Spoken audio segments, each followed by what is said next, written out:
Hi friends, कल sir उठाकर जीने के लिए आज सर झुकाकर पढ़ना ही पड़ेगा। आप सभी का द जॉब्स जंक्शन चैनल में स्वागत है।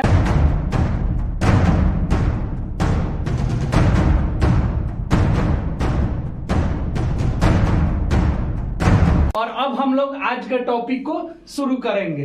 हमने आपको बताया था प्रायद्वीपीय पठार के बारे में, और पिछले क्लास में जो है हमने पर्वत एवं पठार के आधार पे प्रायद्वीपीय पठार का विभाजन किया था।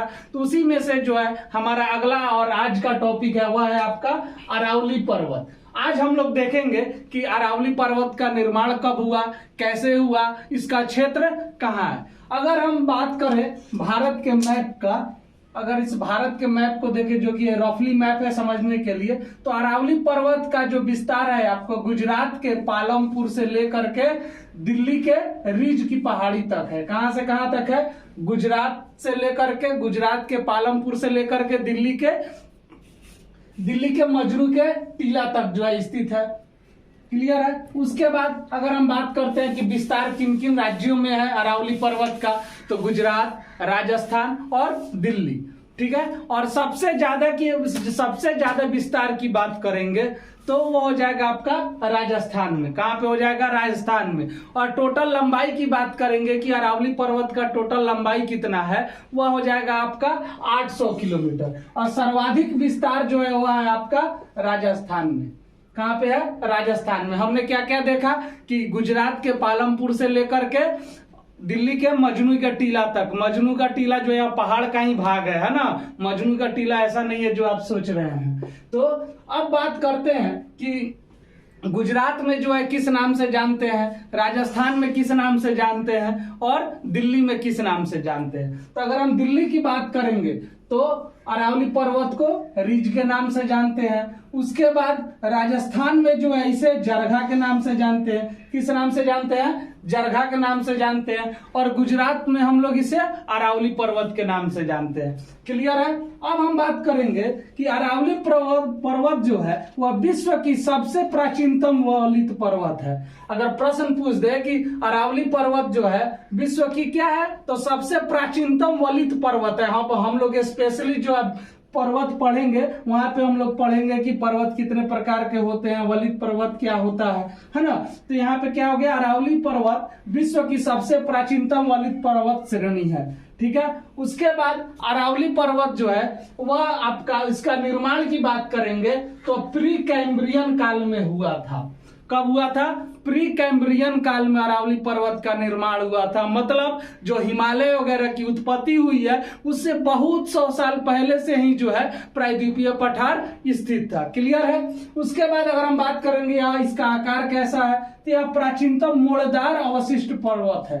कैसा है? मोड़दार, यानी कि यह जो है टेढ़ा मेढ़ा टाइप से, इस तरह से जो है टेढ़ा मेढ़ा टाइप से पर्वत है। तो प्राचीनतम मोड़दार अवशिष्ट पर्वत हो गया। उसके बाद हम लोग हर चीज का जो है किसी ना किसी चीज से तुलना करते हैं। जैसे मोबाइल हो गया, गाड़ी हो गया, लैपटॉप हो गया, पढ़ाई हो गया, या हमारे अंदर का एक डीएनए है ना, तुलना करने का। उसी तरह से तो जो अरावली पर्वत है इसका तुलना भाई हम किससे करते हैं? यूएसए के अल्पेसिन पर्वत से हम लोग करते हैं। यानी कि माना जाता है कि जिस प्रकार से भारत में अरावली पर्वत श्रेणी है उसी तरह से अमेरिका में अपलेसिन पर्वत श्रेणी है। कौन है?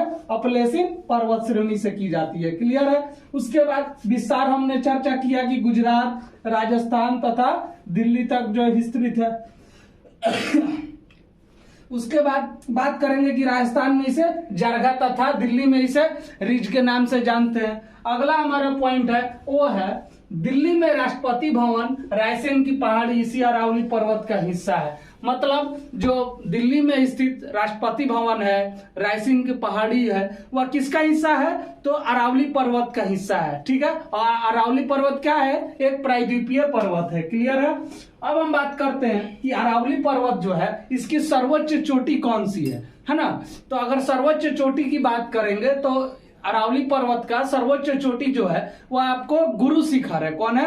गुरु शिखर, जिसकी ऊंचाई जो है 1722 मीटर है। कितना है? 1722 गुरु शिखर, जो कि राजस्थान के आबू पर्वत में स्थित है। कहां पे है? आबू पर्वत में स्थित है। क्लियर है? राजस्थान। उसके बाद एक और महत्वपूर्ण पॉइंट बनता है इसमें, माउंट आबू में सोलंकी शासकों के द्वारा निर्मित जैनियों का प्रसिद्ध दिलवाड़ा मंदिर स्थित है। यानी कि जो अरावली पर्वत श्रेणी का जो भाग है, इसी में जो है जैनियों का प्रसिद्ध तीर्थ स्थल कौन सा है? दिलवाड़ा का जैन मंदिर, जो कि राजस्थान में स्थित है। क्लियर है? जो कि संगमरमर पत्थर से बना एक प्रसिद्ध मंदिर है। ठीक है। उसके बाद अगर हम बात करते हैं कि निक्की झील जो है कहाँ पे स्थित है, तो वह भी आपको अरावली पर्वत श्रेणी में ही आता है।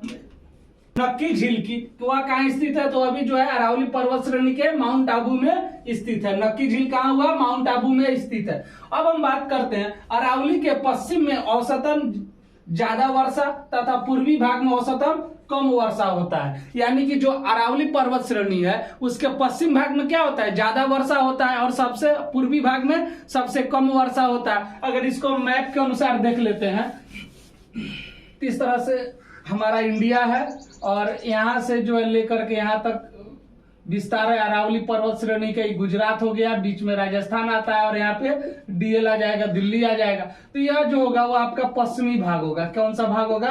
पश्चिमी भाग। और यह जो होगा पूर्वी भाग होगा, पूर्वी भाग। क्लियर है? तो वर्षा जो है सबसे ज्यादा औसतन वर्षा पश्चिमी भाग में होता है और औसतन कम वर्षा पूर्वी भाग में होता है। उसके बाद अरावली पर्वत जो है वह एक प्राकृतिक रूप से जल विभाजक का कार्य करता है। अब भाई जल विभाजक का कार्य किसके जल का विभाजन करता है? तो गंगा के जल का जो है विभाजन करता है। यानी कि जो उत्तरी मैदान है उसको जो है राजस्थान से अलग करता है। कौन सी पहाड़ी? अरावली पर्वत श्रेणी। क्लियर है?